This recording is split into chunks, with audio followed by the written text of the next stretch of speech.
Hi, is grammar essential for learning spoken English or not? This is a question which is uppermost in our mind when we discuss about spoken English. তা spoken ইংলিশে grammar লাগবে কি লাগবে না, grammar জানার প্রয়োজন রয়েছে কি নেই, এই প্রশ্নটা আজ আমি আলোচনা করব। Hi, my name is Debabrata Rai.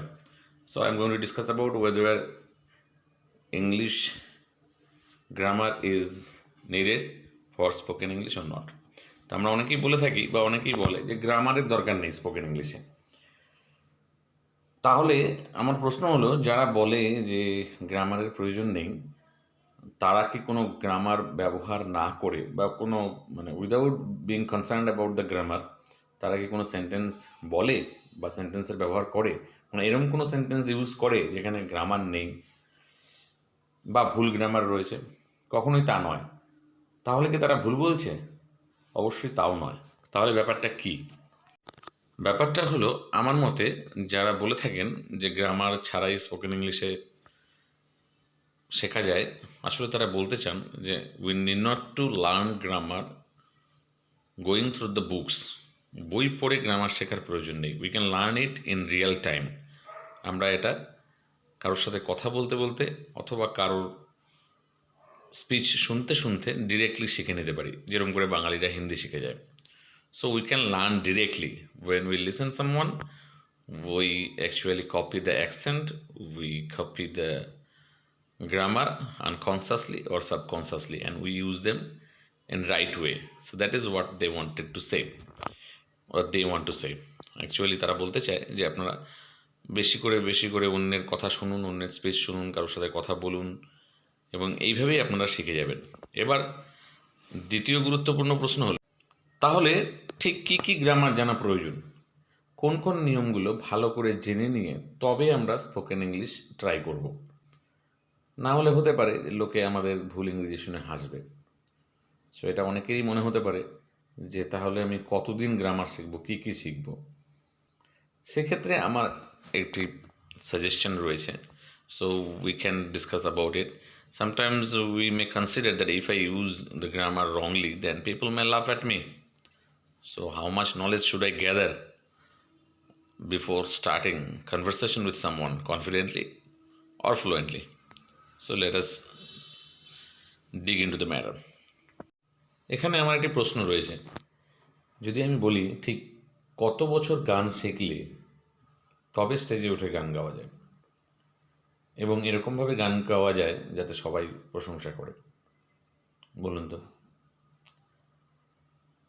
আমরা অনেক সময় লক্ষ্য করেছি অনেক ছোটো ছোটো ছেলে মেয়ে খুব অনাবিলভাবে, খুব ন্যাচারালি, খুব আত্মবিশ্বাসের সাথে খুব সুন্দরভাবে গান গায় স্টেজে উঠে। হয়তো বা তারা সেই গানটাই তার জীবনের প্রথম গান, বা হয়তো এরকম 4-5টা গান জানে। লোকে খুব মজাও পায়, তারা মন খুলে প্রশংসাও করে। তা সেখানে আমরা কি দেখে প্রশংসা করি? তার স্বতঃস্ফূর্ততা, তার প্রাণোচ্ছলতা এবং তার স্বাভাবিকভাবে পরিবেশন করার পদ্ধতিটা। Very same way we can start our journey about spoken English. You need not to learn lots of things before you start speaking. ঠিক একইভাবে অনেক নিয়ম জেনে তবে আপনি কথা বলা শুরু করবেন, এটা সবসময় নাও হতে পারে। তার থেকে যে একটা দুটো নিয়ম আপনি জানেন সেটাকে ইউজ করেই যত রকম পারেন সেন্টেন্স বলার চেষ্টা করুন। ছোটো ছোটো সেন্টেন্স, মাঝে মাঝে বাংলা মিশিয়ে। ফ্লুয়েন্সি আর grammatical knowledge totally different things. If you have lots of grammatical knowledge, then it will help you to speak fluently.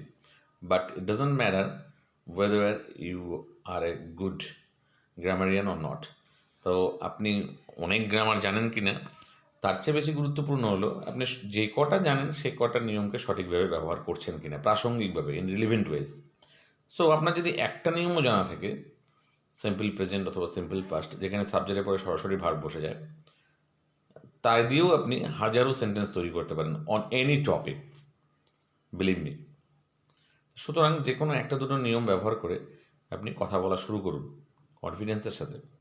কেউ যদি একটা গান স্টেজে ভালো গায়, তাহলে আমরা ধরেই নিই যে সে আরও 100টা গান হয়তো ভালো গাইবে। এবার সে এর মধ্যে নিজেকে তৈরি করতে পারে আরেকটা গানের জন্য, এবং দ্বিতীয়বার স্টেজে আসতে পারে।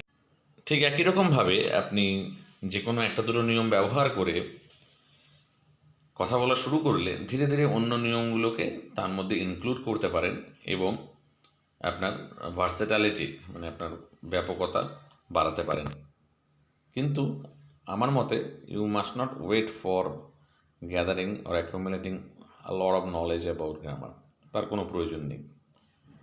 আর আরেকটা ভালো প্রস্তাব হলো, যখন অন্যেরা বলছে আপনারা কোনো ওয়ার্ডের পরিবর্তে ফ্রেজগুলোকে, টোটাল সেন্টেন্সগুলোকে কপি করার চেষ্টা করুন এবং সেইভাবে সেরকম প্রাসঙ্গিক ক্ষেত্রে ব্যবহার করার চেষ্টা করুন।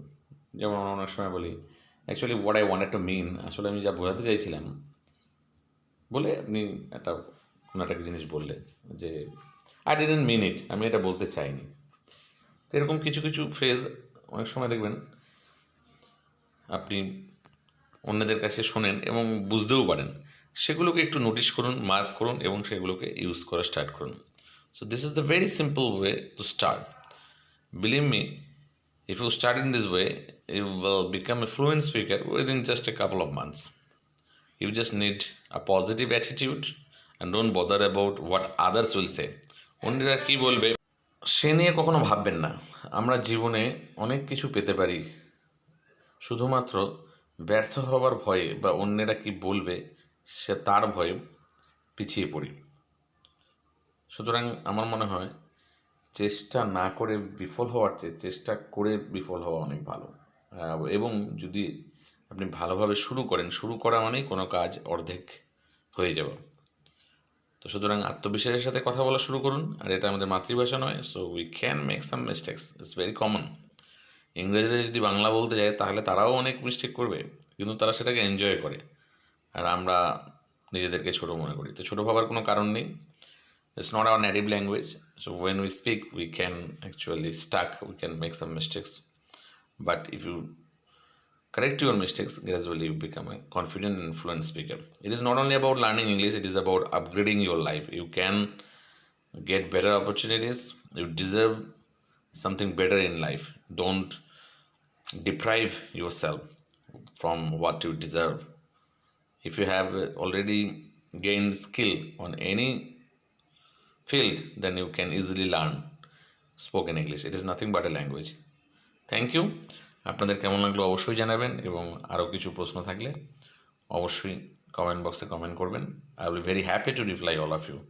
যদি আমার এই ভিডিওটি ভালো লেগে থাকে অবশ্যই লাইক এবং শেয়ার করবেন, তাহলে আমি পরবর্তী সময়ে আরও কিছু বিষয় নিয়ে আপনাদের কাছে আসার চেষ্টা করব। আমি আসলে বলতে চাইছি যে কী করে শিখতে হয়, কী করে শুরু করতে হয়, আর বাদবাকি তথ্য সব জায়গায় অ্যাভেলেবেল আছে এবং পরবর্তী সময়ে গ্রামার নিয়ে বা অন্যান্য বিষয় নিয়ে অবশ্যই আমি আপনাদের সাথে শেয়ার করব। Thank you.